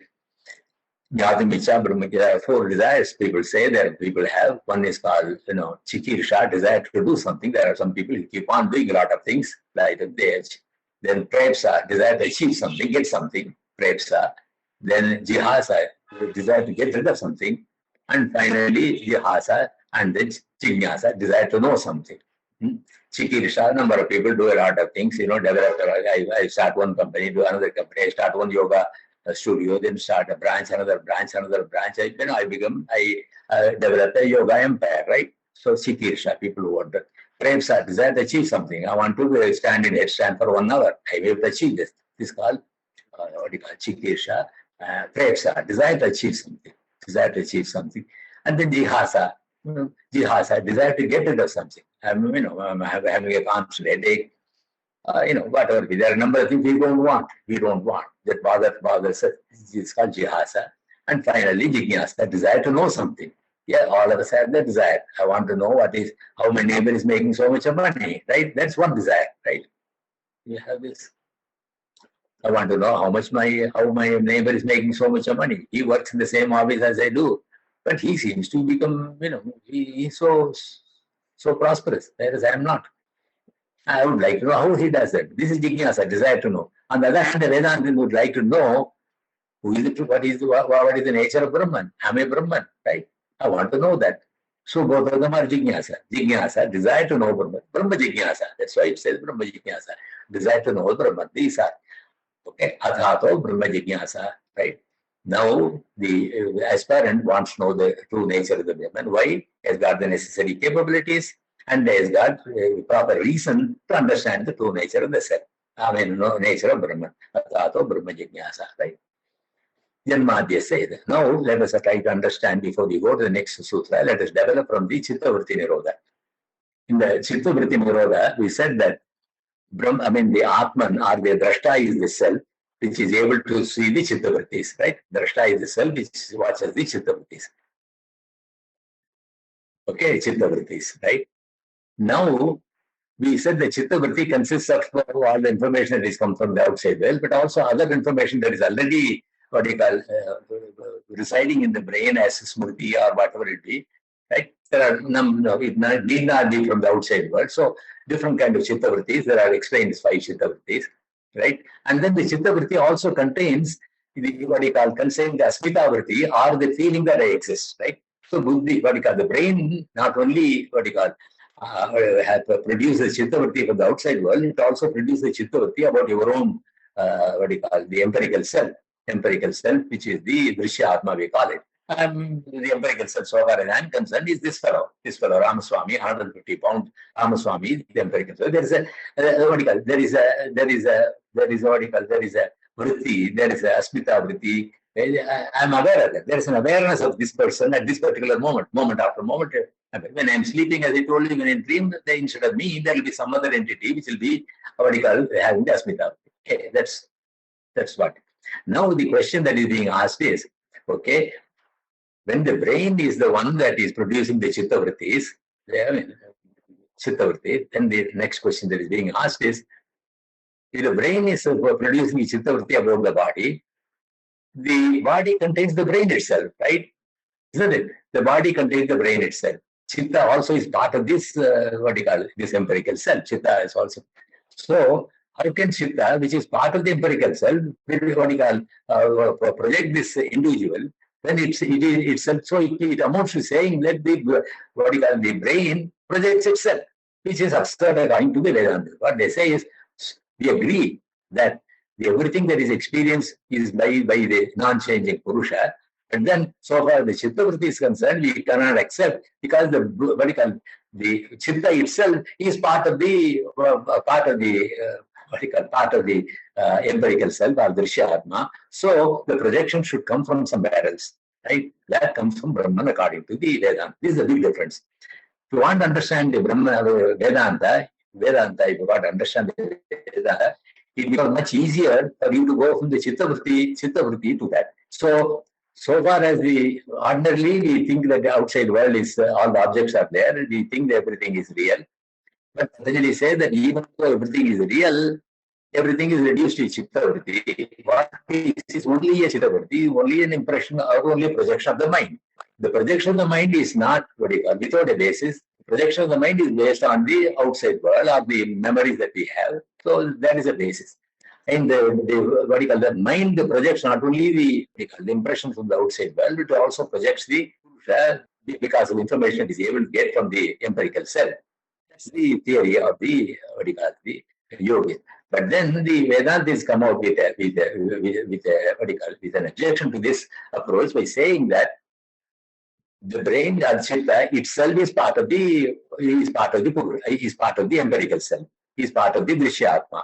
That means the Chitta projects itself. It amounts to that. In addition to projecting the whole body, it also projects itself. So that's absurd. He said this is not acceptable. So they say the entire experience that I'm having right now, whatever that is happening right now in me, is the projection from the Brahman itself. Is a projection from the Brahman itself, right? From the Brahman itself, right? You see what I mean? The projection is not a mental projection. So finally, in Vedanta, they recognize 3 different types of space: Bhuta Akasha, Chitta Akasha, and Chida Akasha. What is Bhuta Akasha? Bhuta Akasha is the physical world that we see, right? There is no object. So far as Patañjali is concerned, he talks about everything that happens in us that takes place in the Chitta Akasha. Even though the outside world may be real, ultimately it will have to take place, it will be projected in the Chitta Akasha so that the Purusha can see. Until it is projected in the Chitta Akasha, the Purusha cannot see. That is his theory. Now these people say the Purusha can see, Purusha is actually Brahman. Then the projection, because they have this objection that the Chitta itself is part of the projected Drishya Atma, it is absurd. So everything that they experience is a projection. Projection from what? From Brahman. What is the projection? It is called projection of Maya. Projection of Maya. So what does it mean? The entire creation is only a projection and there is no real creation whatsoever. You see what I mean? No, you don't see what I mean. The first step is that everything outside world is real. That's what the Sankhya says. Yogi says even though the outside world is real, I am also part of this universe. I am also part of this Prakriti. So what happens is all the information go to my brain, and the brain converts them into chittavrittis, and the Purusha is able to see them. These people say that if the chitta is the one which is projecting, chitta itself is part of the empirical self, so chitta cannot project itself. So your contention that the chitta vritti taking place in the chitta akasha, is not acceptable. But then you cannot deny that I'm experiencing. There is an experience of whatever. Just like the yogis say that the chitta vritti nirodha is there, chitta vritti is there. They have got accept. There is a vritti, but it is not a chitta vritti. That's all. There is a vritti. There is a vritti means there is an activity or a projection. That projection is there, but that projection is there, and that projection they call it as Maya vritti. Maya vritti means there is no actual real creation is possible. According to them, real creation is possible. No real creation is possible. According to the Advaita Vedanta, especially, no real creation is possible. That's what the Bhagavad Gita also says. The Lord says, I am Brahman, but Brahman is considered to be Ishvara when it is associated with creation. And then what does the Ishvara say? I don't really create with the power of Maya, I create this. What is the power of Maya? Maya is something which is not real, but it is able to create an illusion. So that is why some philosophers of Vedanta say, whatever you see, whatever we experience, including ourselves, is only it's only a projection, is only an illusion. That is why in all the objects that we see in the outside world has got three aspects. What are the three aspects? All the objects should have form, they have a name, right? And they have got substance, right? It is a computer in front of me, has got a form, right? Has got a name, I call it a computer. In your language, you may call it something else. My language, I don't, Kani, whatever. That's the. And then it has got substance. It is made of material. According to the Upanishads, because it's only a projection, what does it contain? It contains only name and form. That's called Nama Rupa. It has got no substance. The entire creation has got no substance. There is no it's not substantive. The creation is not substantive. So there is no real creation. There is only a projection. That projection is called the Maya projection of the Maya. Why? Because you see the progression. You start by saying that everything else is real outside world according to Sankhya's. Patañjali says, I agree that everything is real, but as the scientists point out, you can't see the object directly. It has to be only in the form of a chittavritti. Unfortunately, the chittavritti does not have only. There is an awareness of not only of the outside world, but there is an awareness of me as the empirical self. That's a problem. And then this empirical self has got the same, has got a chitta, and you say that the same chitta is the one that projects the whatever is received from the outside world, and also is simple. This is not possible. So, but at the same time, I cannot deny that there is a projection. Is it clear? At the same time, I can't. Where is the projection coming from? That projection is coming from. Projection is what? It is only projected, it's not substantive. There's no substance in this. So this is why many of the Vedanta philosophers say, if you don't go by these steps, you become the real reason why we can't accept Patanjali's Chitta Vritti Nirodha according to Vedanta. He says, Chitta Vritti is not confined only to the outside objects. The Chitta Vritti includes the individual empirical self, but the individual empirical self has got a brain. Has got a brain. So that brain cannot project itself. cannot project itself because it is part of the empirical self. So the whole thing, but at the same time, I cannot deny that there is whatever I'm experiencing at this particular moment, there is a projection from the, that is why they try to give the example of, projections in the dream stage. When you have a dream, what happens? It's completely a projection. There is no real substance in that. There is no, the tiger that chases you in your dream has got no brain, has got no legs, has got no body. You run, you run fearing the fearing the tiger. You have no brain, but still you are afraid. So all these things could happen even in an illusionary world. That's what they say. It is possible in an illusionary world. So what happens is, in the so this is the next sutra. Atato Brahma Jignasa. Let me explain to you what Brahman is. Brahman is the only one, and out of the Brahman, through the power of Maya, the entire creation takes place. Okay, the Maya creates me and the outside world. Through me, Maya is able to, Brahman is able to experience the outside world. Similarly, with you, the Maya through you projects your world. Maya through me, projects my world. Maya through you projects your world. Right? Each and every one of us have got the Maya projecting from the Brahman their own individual worlds. Isn't it? At this particular moment, my world consists of sitting here and talking with so many people attending this program. It's my world now. After this program is over, I have something else. It will be my world. After this program, you will go, you have your own different world. So that particular world is a projection, the projection of Mayas, with the Brahman observing this. This is the way they explain this. No? Okay. So the second sutra, what do you call it? Atato Brahma Jignasa. Janmadhyasya yataha. Yataha means Brahman is the source of the entire universe. Entire universe. What is the entire universe? That is what it says. The entire universe comes from Brahman. How does it come from? It comes as a projection. Brahman is pure consciousness. It has got no material whatsoever. So whatever could happen can be only an illusionary projection. Janmadhyasya yataha. Right? Then where do you find the source for the Brahman? The Brahman's source is found in the, in the Vedas. Right? You can't understand this by yourself.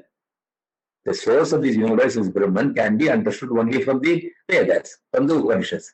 Shastra Yonitvate. Shastra Yonitvate. That is, Yoni means source. Shastra here refers to the Vedas. Shastra Yonitvate. The source of all this information are the Shastras, are the Vedas, are the Upanishads. Tattu Samanvayate is the next sutra. Tattu, that also, Samanvayate, that is the constant refrain of all the Upanishads. All the Upanishads talk about only Brahman. Each Upanishad talks about Brahman in so many different ways.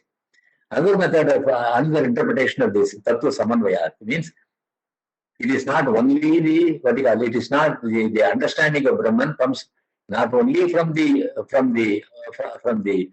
scriptures, but it can also be logically established. Another interpretation of that. You see what I mean? So how do you establish in a logical way? That's why many of the contemporary commentators have written about it. But one way of easily understanding this is to go by the Sankhya, then Yoga, then Vedanta. From the Chitta Vritti is much easier. Vritti is the projection of the mind, isn't it? Vritti is the projection, activity in the mind, and the mind can only project what? The mind cannot create anything. Everything goes to the mind. When it goes to the mind, what happens? Everything is in the form of everything is the form of electrical impulses or chemical changes. And then the mind processes them and then projects them in the mental space. It's only an illusion. It is only a there's no substance in the in the projection of Chitta Vritti is not substantive, isn't it? Do you follow what I say? Chitta Vritti is not substantive. The outside world may be substantive, but then what we experience is Chitta Vritti, which is not substantive. Having understood that, it's much easier. Now the only objection the Vedantists say is it cannot be a projection of the mind, projection of the Chitta, because Chitta itself is part of the projection. So the projection will have to come from somewhere else. That they call it as Maya. That's the mind and letters. The difference between Chittavritti Nirodha, Chittavritti, and then the Maya Vritti is that Chittavritti is a projection of the mind, projection of the Chitta in the Chitta Akasha, in the mental mind space, right? Mental space. Wherever they say this is not possible, they find objection to it and then say this is a projection, all right. Projection, all right. Projection from the what? From Brahman. From Brahman. Brahman is the one that is in the form of Maya. We accept the projection, it is only a projection. So even Patañjali accepts that what we see is only an illusion, even though the objects are real. Please understand that. Even though the objects on the outside are real, what we see, what we experience, what the Purusha experiences is only a mental projection. Chittavritti. That's what science also says. What does science say?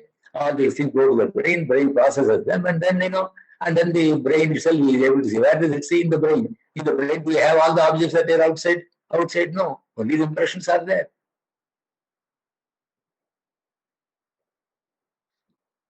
That's what the yogis also. What the yogis say that all the information comes to the brain processes them with emotions and all that, and the projection, the Chitta Akasha. The Vedantas have a slight objection to it. It is not because Chitta is part of the Prakriti. Chitta is part of Prakriti. Chitta is part of the projected individual like me. I am also part of this projected universe. So they say that my world is the projection of Maya. Whatever I experience during my life, at this particular time, is a projection not from my Chitta, from the Maya, from Maya. Maya projects from the Brahman. Maya projects the whole thing. And then in that projection, I talk, I say all these things are going on in my mind. I say all this. It is my world. It's my world. In this my world, at this particular time, I got the computer in front of me. A number of people participate in this. This is my world at this particular moment, projected by projected. Then after the class is over, my world is different. Your world is different. Everybody's world is different. So even though we appear to share the common world, each one has got a separate separate my world. My world is different. You want to put it in either way you want, any other words you want to hear. That is why there is difference. So at the same time, the source of all these things, Brahman, understanding. Source.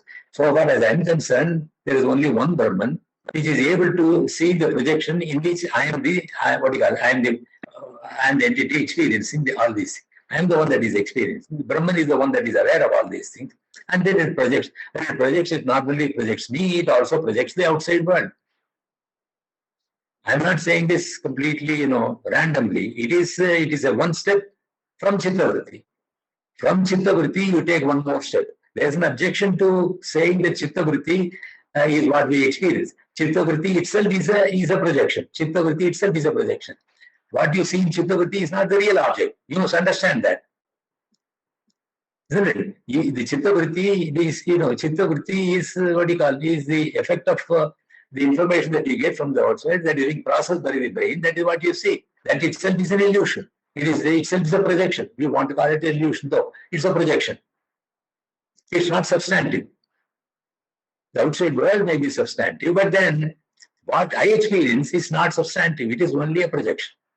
Now, the only objection that Vedantins say is the projection cannot be a Chittavritti. It is not a projection of the Chittavritti. It's not a projection of the mind because the mind itself is part of the individual you are talking about. So it has to come from somewhere else.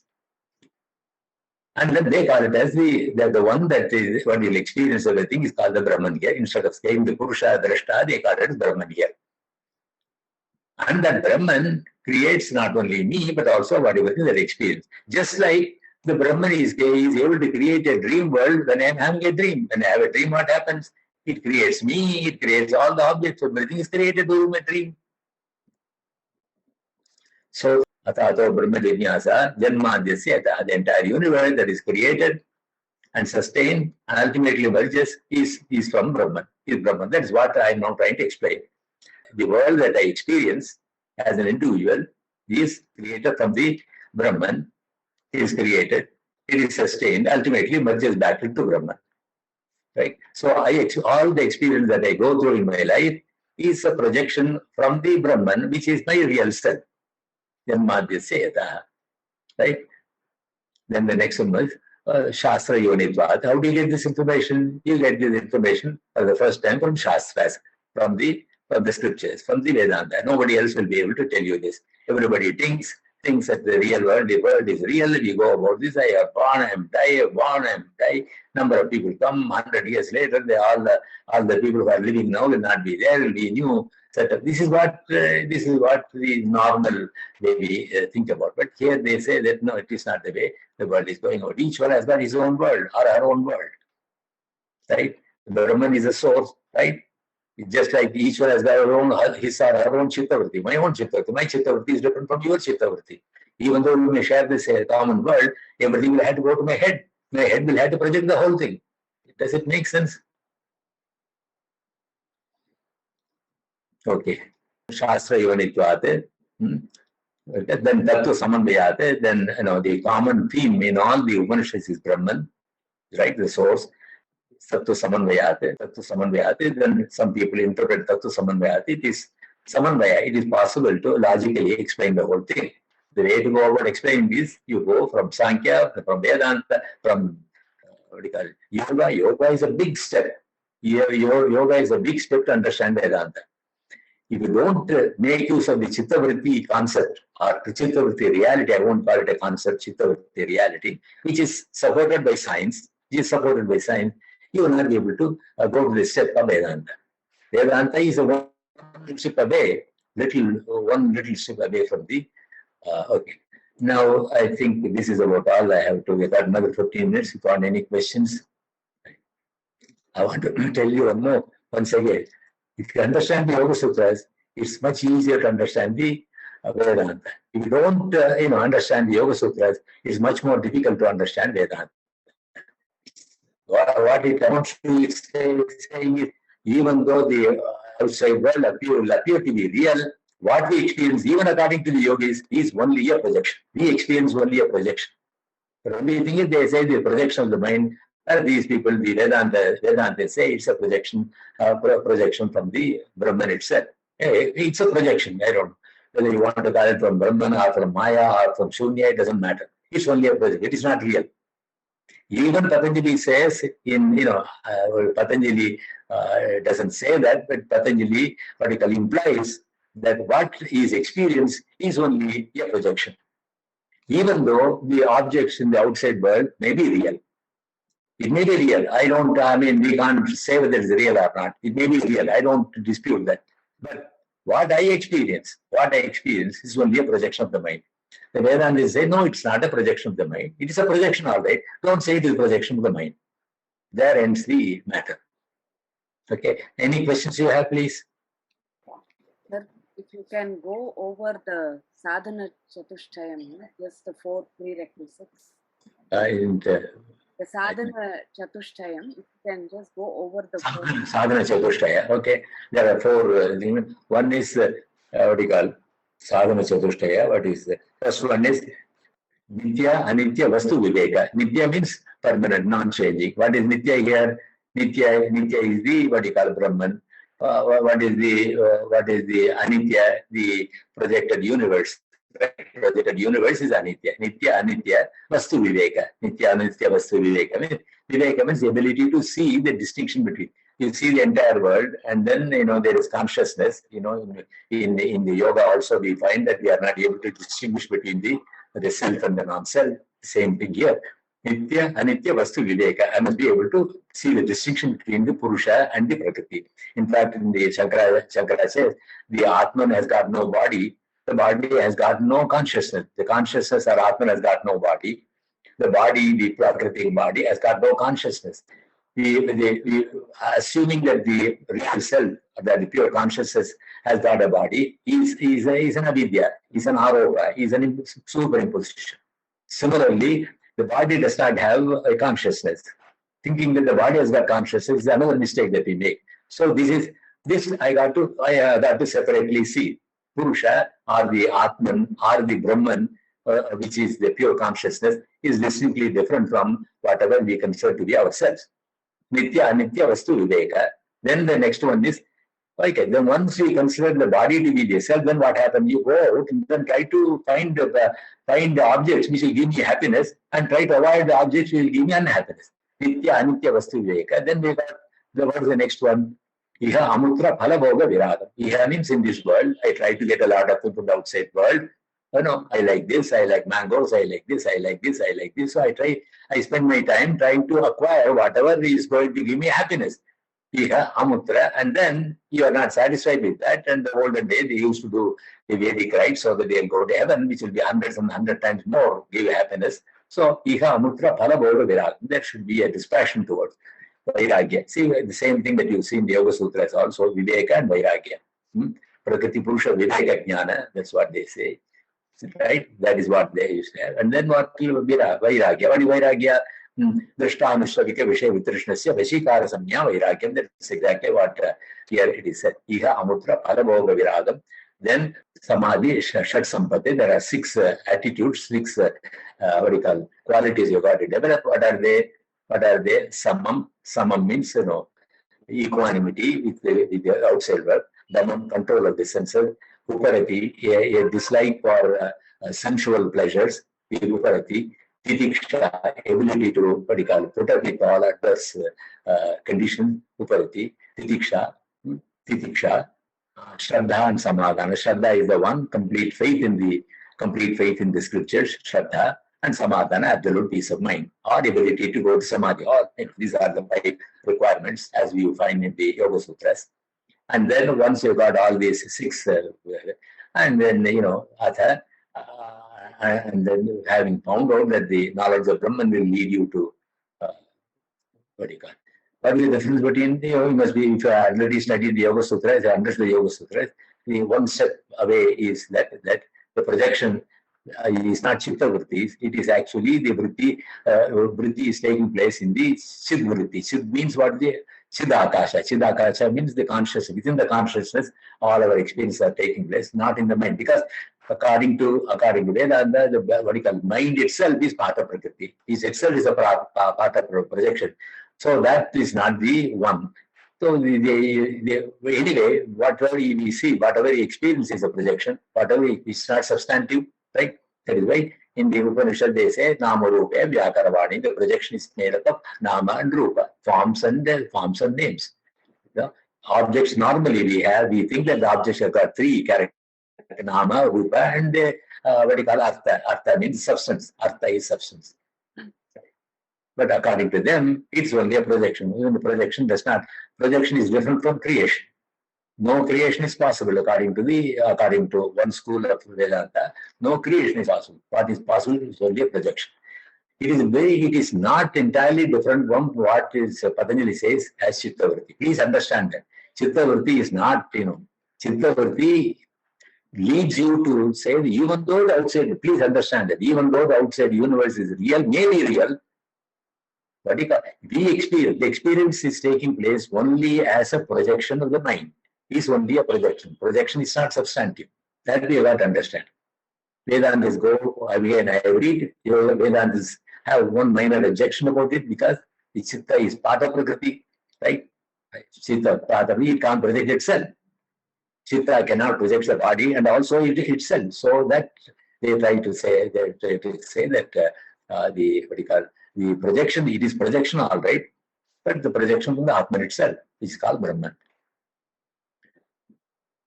Some philosophies like Buddhism, they say, no, why do you bother about where it comes from? It's only a projection.